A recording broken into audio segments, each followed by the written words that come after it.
Sa gitna ng mainit na debate sa Senado noong May 12, 2026, hinggil sa Senate Resolution No. 44 hinggil sa proteksyon ng mga senador mula sa mga warrant of arrest ng ICC kaugnay ng drug war case ng dating Senador Bato de la Rosa, isang hindi inaasang personal na sigalot ang supiklab sa pagitan nina Senator Robin Padilla at Senator Francis Kiko Pangilinan.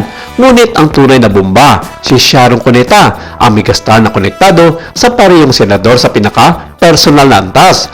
Ayon sa mga nakasaksi at isang video na mabilis na nag-viral sa social media, nagsimula ang lahat ng magtaas ng boses si Kiko habang pinapaalalanan si Senator Robin Padilla na I still have the floor. Hindi ito nagustuhan ni Padilla at agad na nagreklamo na siya ay sinisigawan.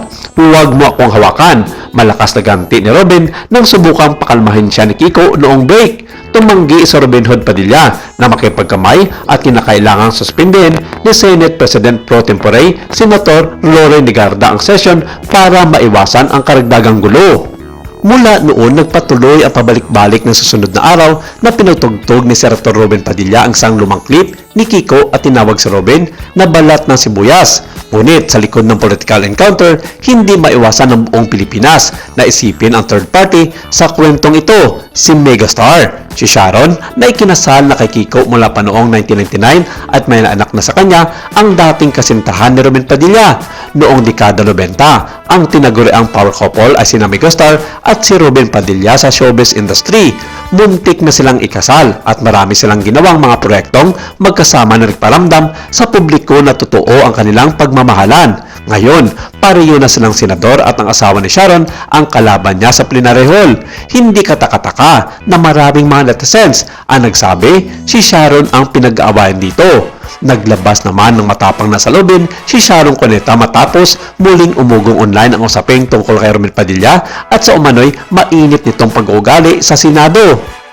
Ayon kay Sharon, tila hindi raw naayon sa isang senador ang asal ni Robin Padilla dahil para umano itong siga at asal kalye.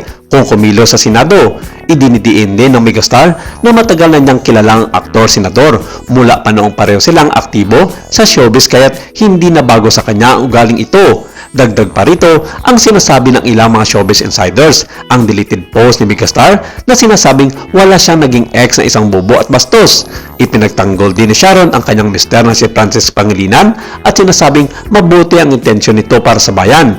Giit niya, kilala niya ang pagiging maayos at may malasakit ni Kiko sa publiko kaya nasasaktan siya kapag may mga bumabatikos laban dito.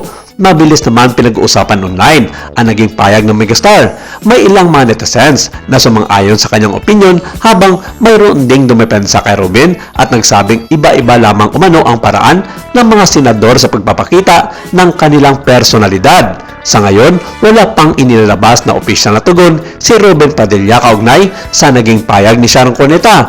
Pero patuloy na pinagdedebatehan ng publiko ang isyong ito sa social media.